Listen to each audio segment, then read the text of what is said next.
She's back, ladies and gentlemen. The OG runs and drives. Woo, buddy.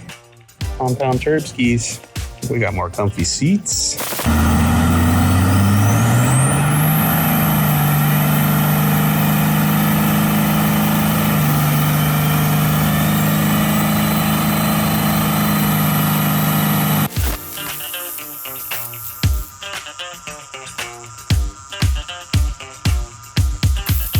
Welcome back to Finnegan's Garage. Thank you for hanging out. More importantly, thank you for buying all the new merch like this one.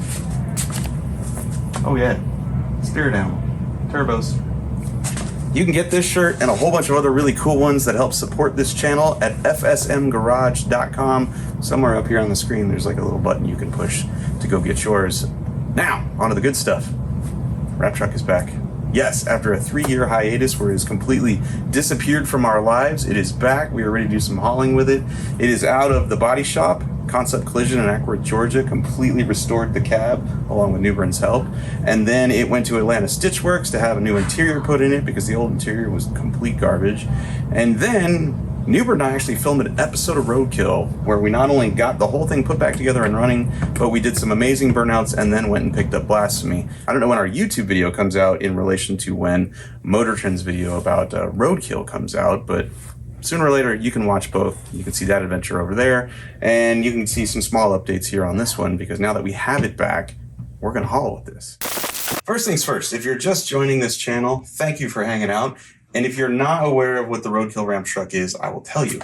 This is a 1973 Chevrolet R30 cab and chassis truck that came from the factory with no bed, and then it was transformed into a ramp truck to haul cars for a Mazda dealership. That's right, a Mazda dealership in 1973 needed something to haul little tiny compact cars all over the place along the coast of California, Oregon, Washington, that area. And they relied on this, which had a 454 and a turbo 400 transmission and a 14-bolt rear axle. It was great.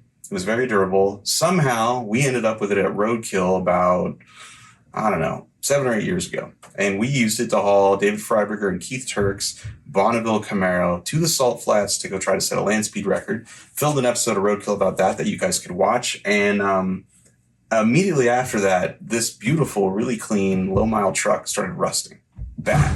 Like the bottoms of the fenders, the doors, the rocker panels, all of it completely rotted out. There were holes everywhere. And essentially the salt from the Salt Flats was just destroying the truck. So we made the difficult decision after having a lot of fun with it to put it in the body shop, which, as we all know, that is very time consuming. And before we put it in the body shop, we did a bunch of burnouts with it because we took out the Turbo 400 and swapped in this Cummins 12-valve engine and 47RH automatic overdrive trans out of a military airport tug. Now, what is an airport tug? That is well, in this case, a 1997 Dodge Ram truck that they cut the chassis off, moved the axle all the way up against the cab, put a ridiculous gear in it, which is 7.0 to 1, to be honest with you, and then used that airport tug to just move military equipment near air bases, just all over the place. It's the kind of work where they measure it in hours, not even miles. The truck only had 18,000 miles on it, but it had an hour meter with like 3,000 hours on it, mostly probably just idling. The guys from Power Driven Diesel came into my garage. We tore the motor apart, looked inside of it, and other than a leaking head gasket, this motor was beautiful inside. And so we hopped it up with a better head gasket, ARP head studs, new valve springs, delivery valves. We hopped up the P-pump, governor springs. We put compound turbos on this thing. We did a whole bunch of things that, according to the guys at Power Driven, will put out about 650 horsepower and about 1,300 foot-pounds of torque, which we engaged fully and broke the stock 14-bolt rear end in the Roadkill Ram truck. Then we called the guys at Quick Performance, put a brand new rear end out, I believe a Dodge Ram truck, a monster rear end with disc brakes and diesel-friendly gearing, and we did a bunch more burnouts, destroyed the tires.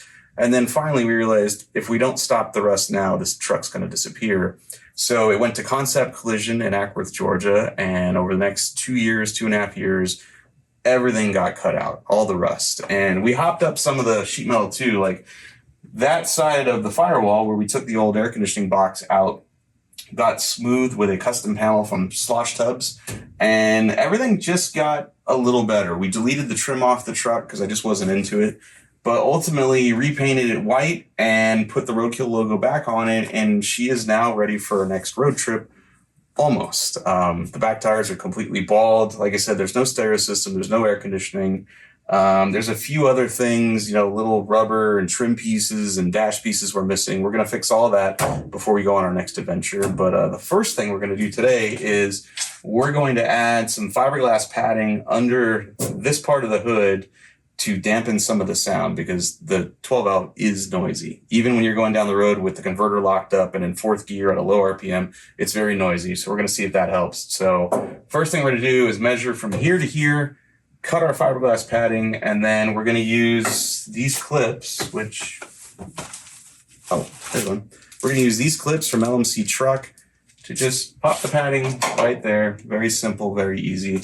And then we'll move on to our next mod. So I've never done this before, but it looks to me like the piece is oversized. So we're just going to measure. I'm going to the line where it flattens out, right in the curve right there. All right. So we'll go from there to there. 59 inches, and then let's go front to back. And that, I'm thinking, is going to go 59 by 35? 59 by 35. And I think if we cut it to that, I don't even think we have to punch holes in the fiberglass. I think we can just find it and shove it through there. Yeah, I think it'll be real easy. Now, whole truck's been repainted, but this hood was already on the truck and it was already repainted, which is why it's dirty under here. That's from, miles of use. And maybe we'll wipe that off before we put it on, but probably not. It looks pretty good to me. Yeah. The dirt is just more insulation. The dirt will just quiet it down a little more.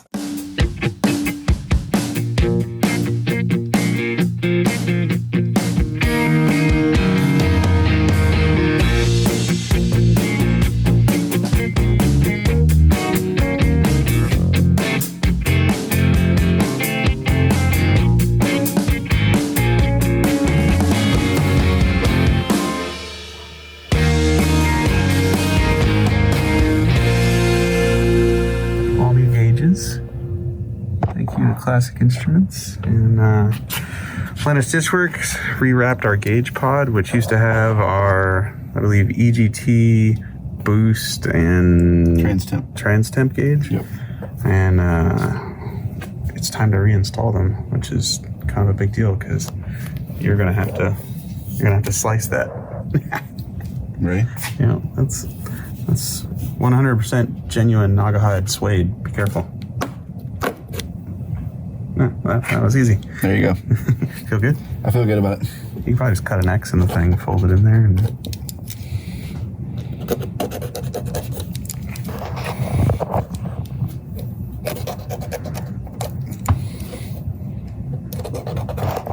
okay. Let's see if she fits. It used to fit. Oh, it might not even need a bracket. Look at that. Well, it didn't need a bracket before. It was a tight fit.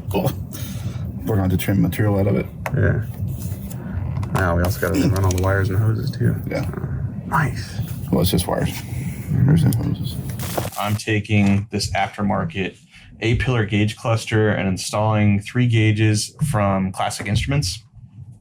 Right here, we're going to have a boost gauge, trans temp, and exhaust gas temperature, which are, in my opinion, fairly critical on a high output diesel engine. Not so much the boost gauge, that's just kind of telling us where we're at, but the exhaust gas temperature will really tell us where we're going and whether we're going to melt stuff down. And then the trans temp is important because when you're hauling heavy stuff and you have the boost turned up and you're making a ton of torque, you're also making a bunch of heat. And obviously we would love to see our trans temp stay somewhere around 200 degrees or less. So that gauge is going to help us do that. So right now what I'm going to do is open up the boxes, put the gauges in, put all the harnesses together. These gauges are unique in that they're programmable. All 3 of them come with a momentary push button, which you can wire to ground and then use it to change the background color. You can use it to change limits and warning lights. These will also go out to an external data logger if you have one. They're nice. They work really well.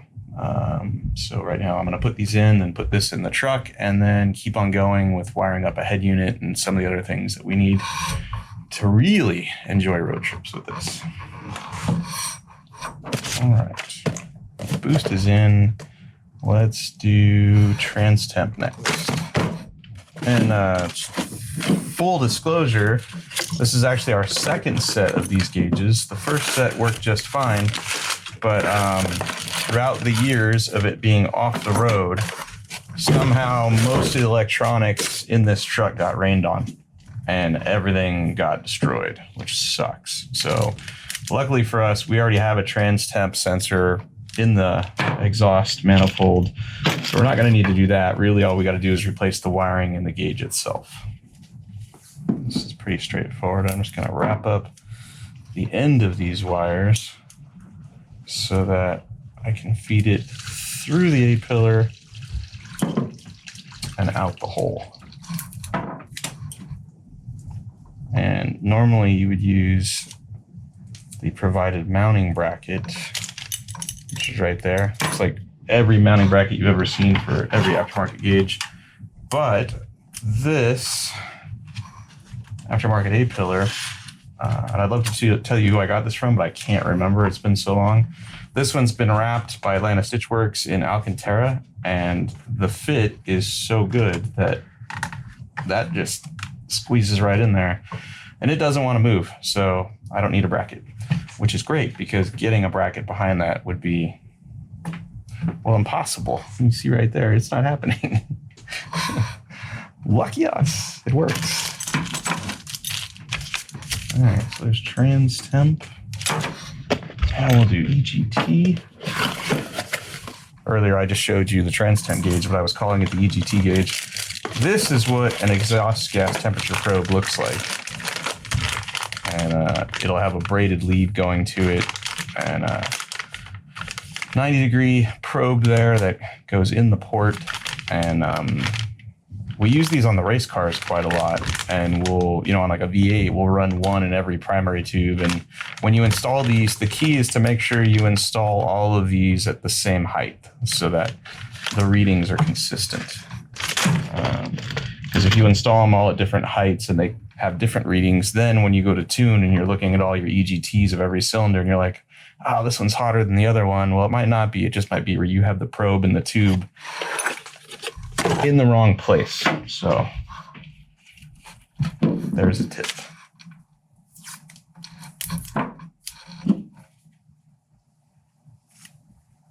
And these are gauges, so obviously I'm not going to show you step by step how to install a gauge because you guys are way too cool for that. So we'll just time lapse this part. Ready? Let's go.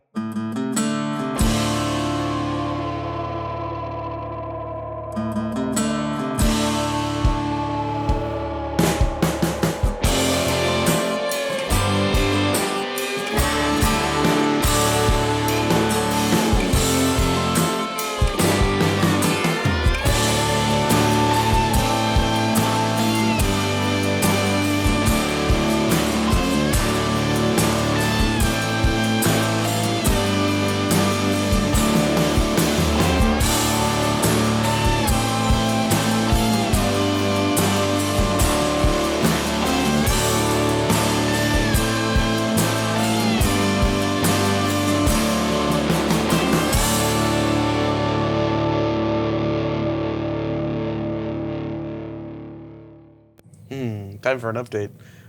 I believe this is what's left for the OG. We need to wire up the line lock switch and move the solenoid. We need to wire the amplifier, mount the speakers in the doors, move the line lock to the other side of the proportioning valve, wire up the seats because those are motorized and we've been running them off of cordless drill batteries, for the last few weeks, which does work. It's just, eventually they die. We need to move our power-driven diesel AFC box. It was up on the dash, kind of wedged under the gauge pods, but I didn't like it there, so we're going to move that. I went out and bought a Chevy Tahoe center console / jump seat. We need to mount that, and under that will be the amplifier for the stereo system. Then we need to put on our new wheels and tires and send it out to get an alignment. After that, she's ready for a road trip. And then we can move over here and start working on the next thing, which is Blasphemy for Drag Week 2022. And we don't have a lot of time. And we don't have a motor, so that's why we haven't done anything yet. But as soon as we get the motor, then all these things will happen. And then we'll go to Drag Week, and it'll be awesome. So, most of the wiring's done. We could test things. We could test the wipers right now. Let's do it. Which would be huge, because we haven't had wipers in a long time. And everything's fused. I want everybody to know that there's lots of fuses. If it goes wrong, please know that both David and I wired it. So, there you go. yeah. So nothing will happen. Don't blame him if it We're goes all wrong. good. Unless it's something he touched specifically, then yeah, his fault. All right, let me move the hood prop. Leave it up if you want. No, you can't put the wipers on, I don't think. Oh, you're actually going to put them on? Or do you have to put them on? Oh, maybe it's the other way around. I thought you just want to test the motor. Well, I want to. Scratch the windshield? I want the full effect, and if it means scratching the windshield, then okay, so be it. But yeah, I want to see him move and return, and then we'll put the wiper arms on. Okay, ready? I had had wipers in this truck in so long, dude. Scared. Okay, so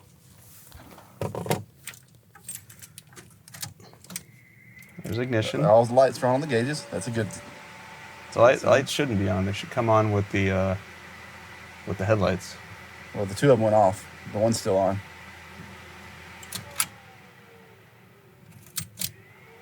Three of them come on. Two of them go off. Huh. That's weird. I wonder if that's a like a safety thing, because you can program these. Probably. Oh, there you go. Two of them come on. But they don't dim. No? Maybe they do dim a little bit. I don't know. This one doesn't seem to do anything. And it's red, which is weird. These are white. Oh, I'll worry about that later. Let's try the wipers. No idea how this works. They're working. They're on. They're on right now? They're on. That's quiet. They're off right now. Wait, you said they were on and then they were off? They're off now. I haven't done anything yet. On. I haven't done anything. Oh, that's the washer. I can hear it clicking. There you go. There we That's go. low. Always on. That's a constant. Whoa! Hell yeah. It's as if they're already on the windshield. Yeah, it's already making noise like it is. All right, so then it returns. Yeah, no matter what, it returns. So we can put the wipers on right here, and we know that's where it needs to be. Here's a tip for you guys. If you find yourself in a situation where you've painted a vehicle and maybe missed a few spots when you were masking it off, like the windshield wiper pivot points, battery terminal cleaner. That's what you want to use to get the paint off. Check this out. So there's the issue, right? The splined drive portions of the windshield wiper system covered in paint. We're going to remove it before we install the wipers, because the wipers don't want to go on.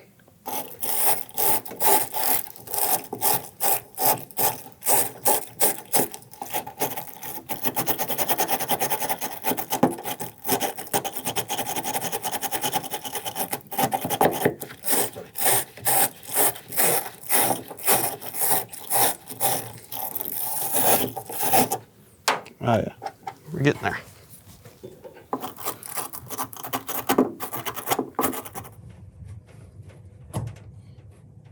Yeah, if you can get it right there, it looks pretty good.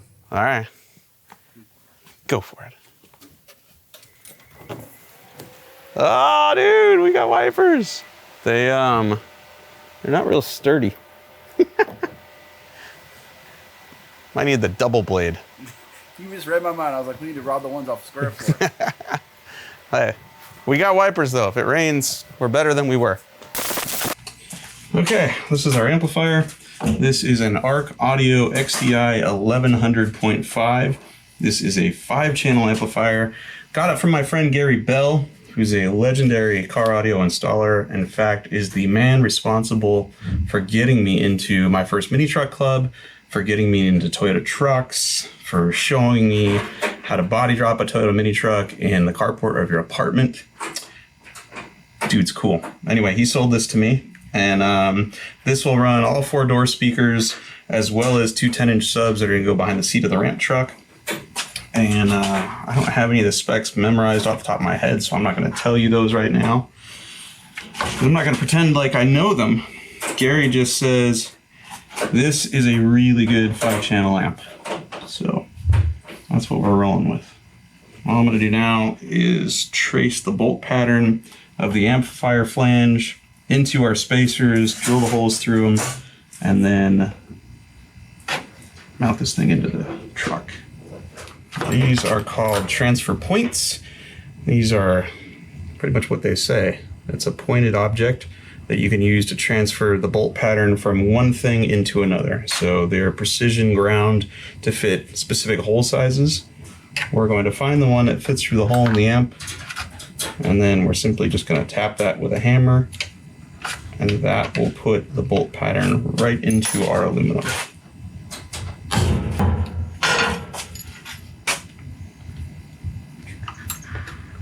Now we can drill these.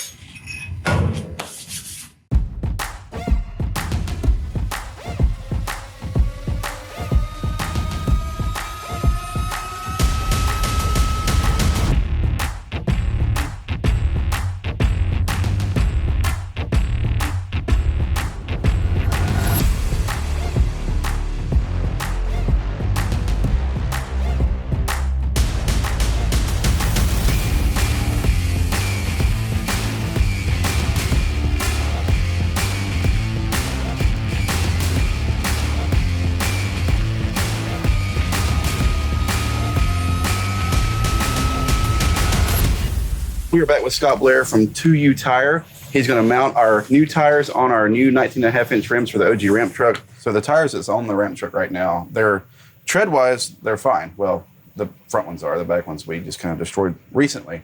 But the main reason we're changing those is those tires are used, and we don't know their previous history. We don't know if they've been ever ran low or what. So we're kind of freaked out that we're going to be airing it up one day, and it's just going to explode in our face. We wanted to go with like a 20-inch tire, but you talked us out of it.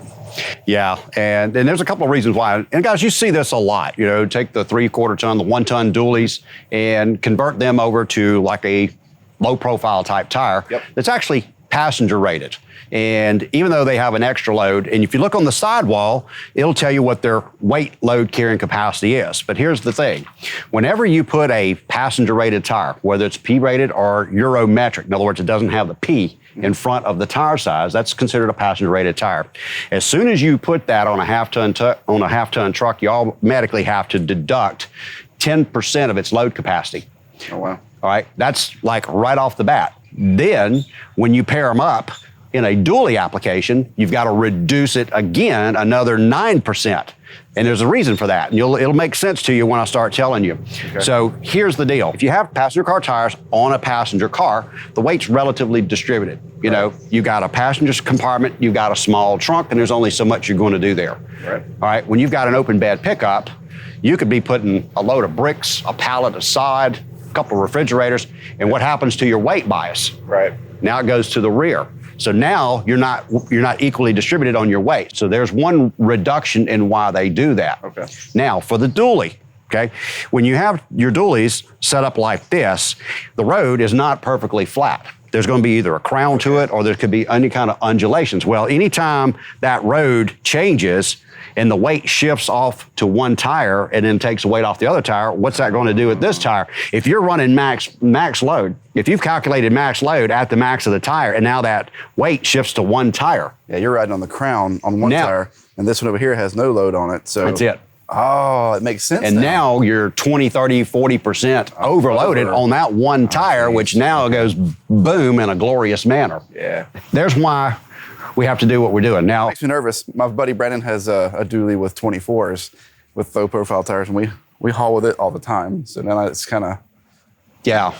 Now it's sketchy, now that I think about it. Yeah, and here's the problem, and this is one of the things that I have. You know, we see this at the trade shows all the time. Big stuff like that, low profile, Yeah. because it'll fit. Right. And it looks great sitting there. But if you actually scale those vehicles and see where they're at against the max pressure of what that tire is capable of handling, you're already at the limit with the thing just sitting there dry a lot of times. You know, and now that you understand the two reductions it takes for a passenger rated tire to be in an application like that, you start making that deduction, and all of a sudden you're like, holy crap, you know, because they all got big suspensions, big stereos, whatever else has been added to it, right? So maybe don't haul with that truck. We'll just leave it like it is. But in this application, you know, this is a heavily modified truck. It's got extended length on there. You got upwards of a 4,000-pound car potentially that you could put on the back of this truck. And we were looking at a dually application. If you want to do that type of application, there are LT metric low profile type tires.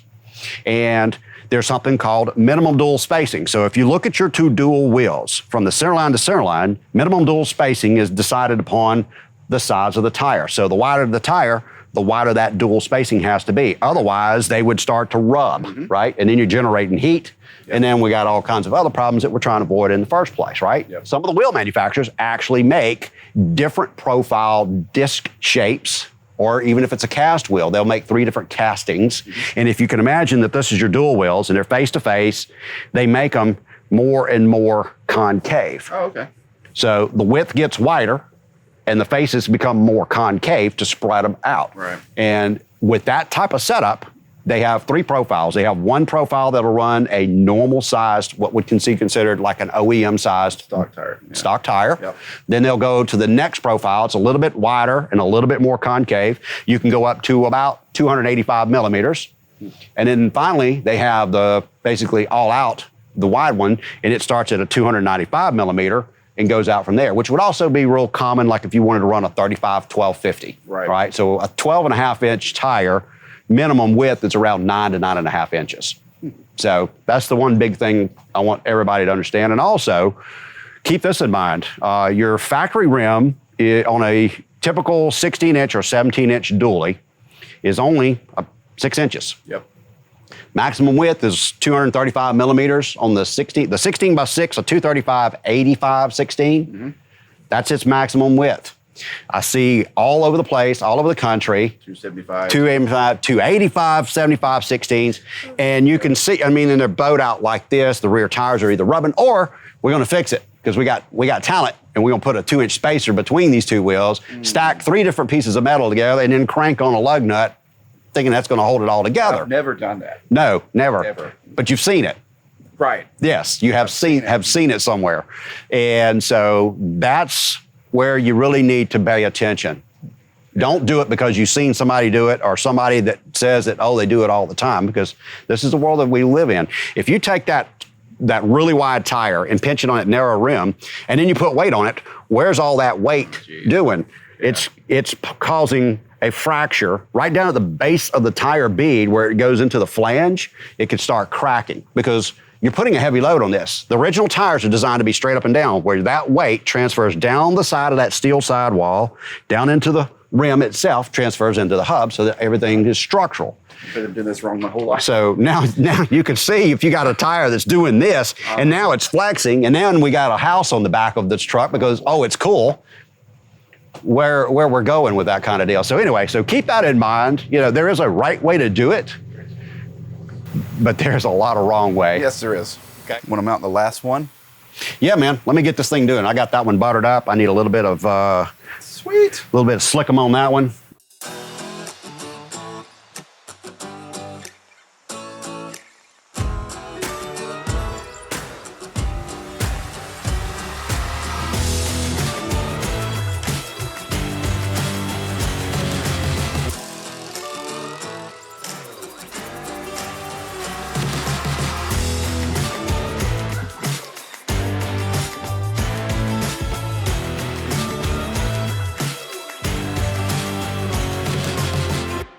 Let's talk about the wheels. The Roadkill Ramp Truck originally came with 16.5-inch diameter wheels, which became hard to find tires for. And so we upgraded to a 19.5-inch diameter wheel, which is big rig stuff. Heavy duty truck, heavy duty 14-ply tires. We looked at going bigger, 22, 24. And if this had been any other 1-ton truck out there that wasn't carrying a car directly on top of the rear axle, we would have done it.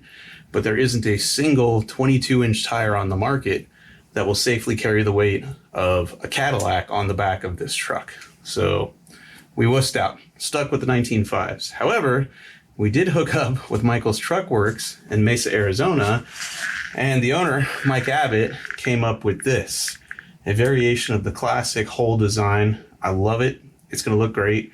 And wait till you see the center caps. Had to change all the wheel studs the second time. What you didn't see was before the wheels ever arrived, we were worried the studs were too short. And so we put longer studs in. Those studs were way too long. So now we got another set. We're going back to shorter studs, which will have plenty of engagement, but this time the knurled part isn't coming through the hub flange. And so these should tighten up and torque to 140 foot-pounds, and everything should be good. So these wheels are hub-centric, meaning they register on the center of the hub. They are also lug-centric, meaning it takes a shank-style lug nut to go through there, and so these holes have to be drilled perfect. And if they're drilled perfect, all these go in no problem. So far, so good. Which means Michael's Truck Works knows what it's doing. That's 9 Ooga Doogas. I will go back and use a torque wrench because the battery's dying on that. And it might not be the usual torque spec for 9 Ooga Doogas. Right now, that's not what's important. What's important is that you witness this. That's a weighted center cap spinning on a bearing. So when the wheel goes down the road, the FSM stays perfectly level. Oh man, that might be my favorite part right there. This is anti-seize compound. You can get it in a jar. You can also get it on a stick from the Loctite Corp. And this is what I use constantly on stainless fasteners, especially on anything that sees a lot of abuse or any fastener that may have come from overseas, because I've had brand new stainless fasteners just seize on stainless nuts the first time I assembled them. And that is no fun. That turns a 20-minute job into a 2-hour job when you're trying to get it apart. So I go pretty crazy with anti-seize on stuff like this. The one place I don't go crazy with anti-seize is on spark plugs. I see a lot of people out there that'll just go and just put a big old glob of anti-seize on the threads of a spark plug, thread the spark plug into the cylinder head. The threads of the spark plug sometimes end up at the combustion chamber, then the anti-seize ends up at the combustion chamber, and that's a recipe for detonation and disaster. So a little dab will do ya. You don't need a bunch on spark plugs. Heck, motor oil on the spark plug threads works fine. You don't even need anti-seize. Just a little, just enough to lube it so it goes in there smoothly, without any galling, without any excessive wear and tear.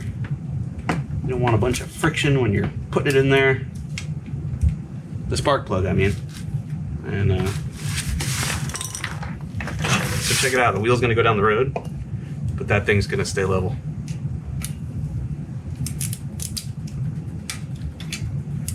In fact, let me show you. Look at that. Look at that. That's so cool. It's a big moment here. Not only have we not driven the Roadkill ramp truck any great distance in 3.5 years, but we haven't had an audio system in this thing in a long time. And so we just spent the last few days installing an 1100 watt ARC audio amplifier, 2 Infinity Kappa 6x9s in the rear corners, and 2 Kenwood 5 1/4 speakers in the front kick panels. and the amp is running all 4 of those speakers. A Retro Sounds head unit is running 2 3.5s in the center of the dash, which aren't going to do much. They're mainly going to be for talking on the phone.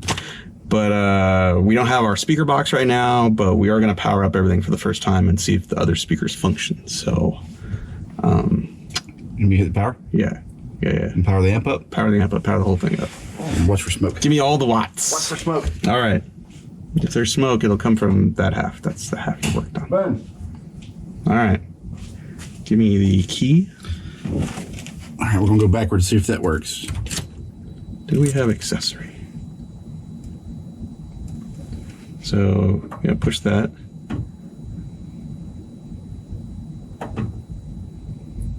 Oh, there we go. All right. Bluetooth should connect to my phone. Oh, amp light is blinking. Is it? Yep. Oh, good. Okay. Hold on a second here. We have no access to play anything on my phone except for music by Testarossa, because they're a really great band and they gave us songs to use. So here we go. Alright, so the front speaker's working. Nothing out of the amplifier.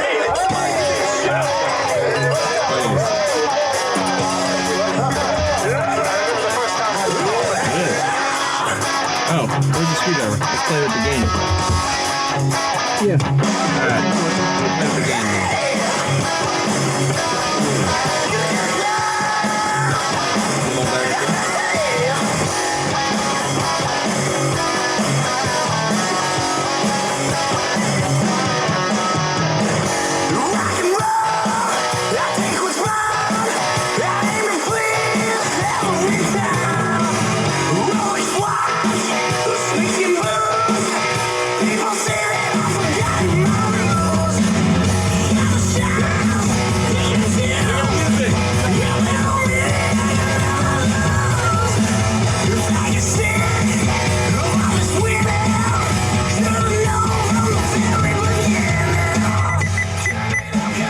Dude, that's not bad. Wow. That's really not bad. And we have no bass yet. Let's play it some more.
Those little front speakers suck.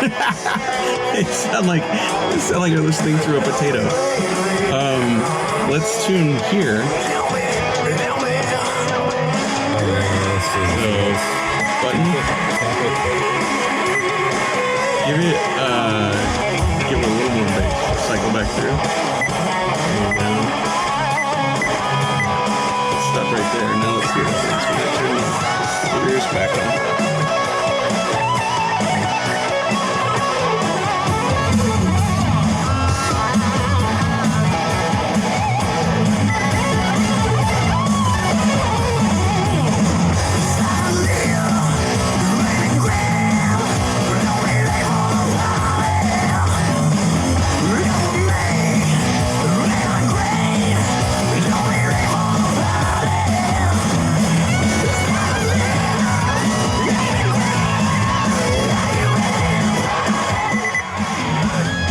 Josiah gets here with the box, we'll let him tune it. Oh, that sounds really good. We'll be able to hear that over the diesel. Absolutely. All right, so next things are to put it back together, fix the line lock, and then test drive. This is it. It's out of the garage. It runs. I think it drives. New rubber, new trans controller, new audio system, new interior. Same used motor out of an airport tug that we were bouncing, trying to do wheelies in front of this house about 3 years ago. The Roadkill Ramp Truck is back. Now let's see how it drives.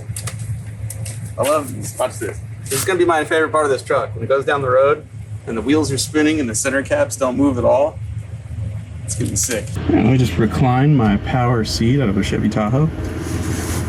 A Chevy Tahoe center console. Oh man.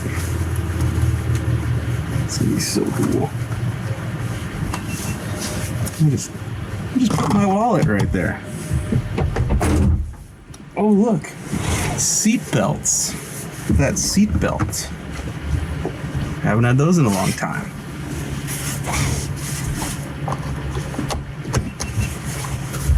Oh, so cool. Let me just scoot forward a little bit here.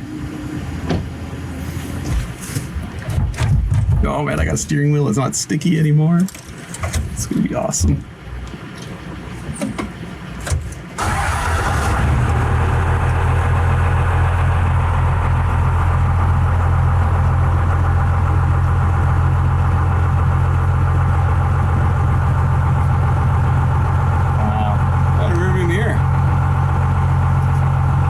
Side mirrors. I got all the accoutrements.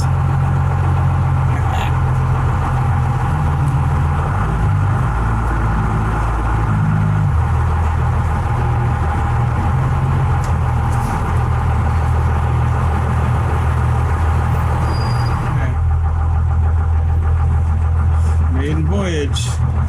We haven't programmed any of the gauges yet. God, that thing looks good. I love this truck, dude. It's been way too long. We forgot to program the gauges, so some of them aren't doing anything. That's okay. Okay, so the first thing I'm noticing is... What's the speedo doing right now? Is it moving at all or no? Negative. Speedo is not moving. Tack moves a little bit, which is good. We have oil pressures, we have volts, we have fuel level. First thing I'm noticing is that the steering wheel is closer to the column now, so our turn signal switch, the lever is too close to your fingers, you hit it, we just need to bend that arm. Other than that, it's running again. Stoked. Pay attention to where the transmission shifts. That's all the problem. I can tell it when to shift into third and fourth and then when to lock up. So just kind of pay attention. 10-4. Brakes work? Oh, dude. I can already tell it's riding smoother with the new tires.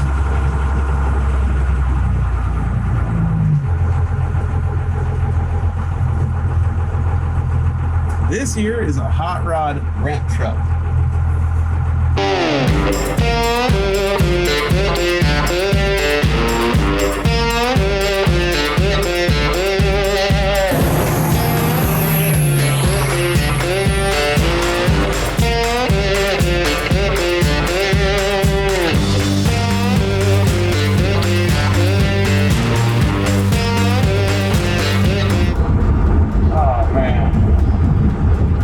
Seats are a little high because they're made for a Tahoe, but I don't know, it's not uncomfortable.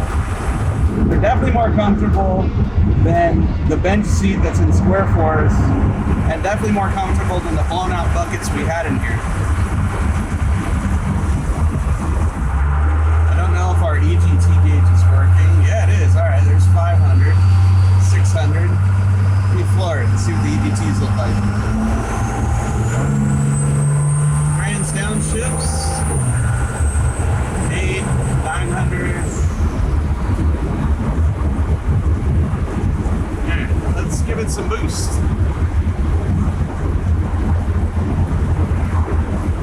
Alright, I just flipped some knobs on the AFC from Power Driven Diesel, which would give it more air on the wastegate and more fuel. So now I'm gonna punch it. There's the smoke. there's the power. I'm at 55.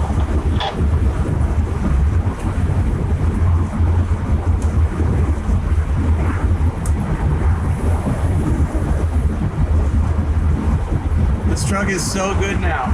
It's so much fun. The trans working? I think so. I mean, I don't know what gear I'm in, and the tack doesn't work.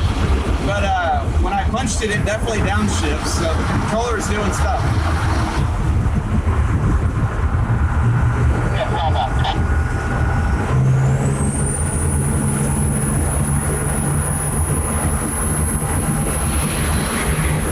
That is 45 pounds of boost right there. Whew.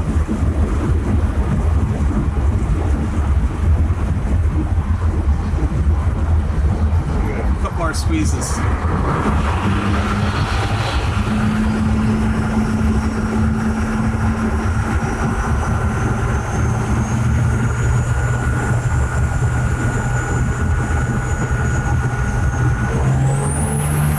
Oh boy. That's 55 pounds of boost. It needs an alignment. It's very darty, but it rides really good. As far as the wheels go. Dude, it's so much smoother. It's no more bouncing around. It needs an alignment. It's very darty. But I just cranked the knobs up, and the difference between 35 pounds of boost and 55 pounds is noticeable. This thing's an animal.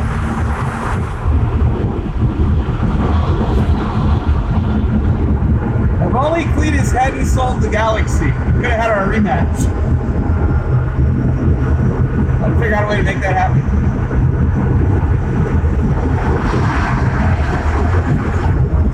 Anyway, Ram Truck is back. Stoked. We're gonna get it aligned. And now that this is back in service, you'll see this way more often on Finnegan's Garage. Thanks for watching.